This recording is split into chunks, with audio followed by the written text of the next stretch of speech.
हाय। जैसा मैं हर बार कहता हूँ कि कुछ रील्स में मेरे आपने सुना भी होगा, जो लोग ये मैच मेकिंग कराते हैं कुंडली की शादी के लिए। तो अगर लव मैरिज है, तो मेरे अकॉर्डिंग तो मैच कराओ ही मत आप, क्योंकि अगर वहाँ नहीं मिलती है तो क्या आप उस रिलेशनशिप से मूव आउट कर जाओगे?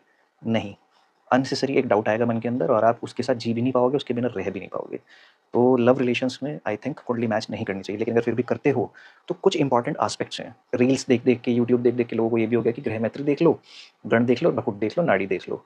मेजर पॉइंट्स इन्हीं के होते हैं। लेकिन क्या इन सब के मिलने के बाद भी डिवोर्सेस नहीं है? बिल्कुल है, क्योंकि कुंडली देखने का कॉन्सेप्ट सिर्फ चंद्रमा से चंद्रमा का नहीं है। तो जब कुंडली हम मिलाते हैं, तो ये तारा मैत्री देखना भी बहुत ज़रूरी है। ये सबसे बड़ा जो एक बहुत बड़ा कारण देखा, जो षडाष्टक होता है, यानी कि षडाष्टक का मतलब होता है छठवें और आठवें भाव में ग्रह होना।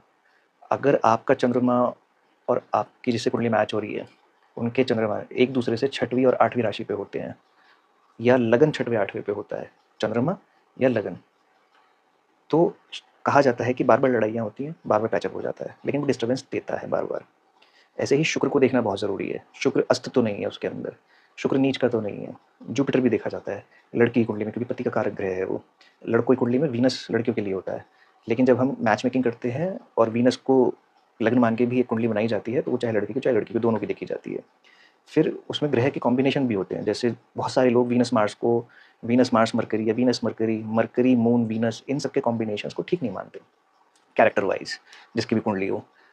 ऐसा नहीं है कि ये प्लैनेट कहीं पे भी बैठे होंगे वहीं पे कैरेक्टर का खराब होगा व्यक्ति। स्पेसिफिक भाव हैं इनके। अगर ये वहाँ बैठे हैं, क्रूर ग्रहों की दृष्टि है, तो ये एडवर्सली इम्पैक्ट करके कैरेक्टर पे इम्पैक्ट डालेंगे। किसी शुभ ग्रह का इनके ऊपर प्रभाव है, अच्छे भाव में बैठे हैं, तो ये प्रॉस्पेरिटी भी देते हैं। शादी के बाद एडल्ट्री होगी नहीं होगी, कुछ एक्स्ट्रा मैरिटल अफेयर होगा नहीं होगा, ये सारी चीज़ें भी। प्लस संतान उत्पन्न करने की अगर इच्छा है लड़का लड़की की, नहीं है तो कोई बात ही नहीं है, लेकिन अगर इच्छा है तो क्या कुंडली में उनके योग बनते हैं एक दूसरे के लिए? क्या लड़के की कैपेसिटी है या लड़की की कैपेसिटी है कंसीव करने की? तो ये भी सब देखना चाहिए, क्योंकि ये भी बहुत बड़ा कारण बन जाता है संबंधों में विच्छेद होने का। हर चीज़ की अपनी एक महत्ता है। प्रेम भाव होना चाहिए, लेकिन कुछ बॉडीली रिक्वायरमेंट भी है लोगों की, फिजिकल इंटीमेसी भी है। अगर वो भी मिसिंग है, तो वो भी डिवोर्सेस के कारण आजकल बनते हैं। वो डाउट्स भी देते हैं कि कहीं और तो नहीं है।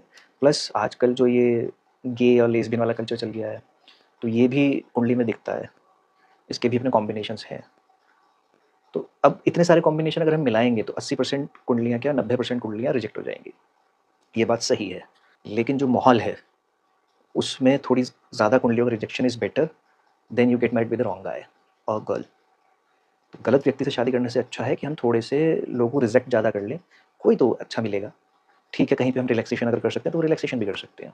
जैसे मैंने बोला कि अगर लव मैरिज है, तो बिल्कुल मिलाने की ज़रूरत नहीं है, क्योंकि उसे आप मिलाओगे, उसमें डाउट आएगा मन के अंदर, उसका कोई फ़ायदा नहीं है, क्योंकि आप अलग हो जाते हो अगर कुंडली के बेस पे, फिर किसी और से शादी करने जाते हो, बट आपका मन वहाँ लगा हुआ है दूसरी जगह, तो वो शादी करने का भी कोई फ़ायदा नहीं है। तो इसलिए जब भी आप अपनी कुंडली मिलाओ, तो उसमें ये सॉफ्टवेयर में डाल के खुद से 50 गुण, 36 गुण और ये सब मत देखो।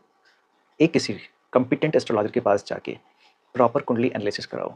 अब ये जो अरेंज मैरिज करने वाले लोग हैं, उनके लिए एक बड़ी समस्या आती है कि कितनी कुंडलियाँ मिलवाएँ, कितने एस्ट्रोलॉजर को पैसे दें। तो आजकल काफ़ी सारे एस्ट्रोलॉजर्स के पैकेजेस हैं, लाइक जैसे शादी.com और जीवनसाथी.com के पैकेजेस हैं ना, yearly, 6 months, 3 months, that way only. तो एस्ट्रोलॉजर्स के भी पैकेजेस हैं कि 3 मंथ्स का, 6 मंथ्स का, 1 ईयर का, मंथली, कितनी कुंडलियाँ आप उसमें मिलवा सकते हो।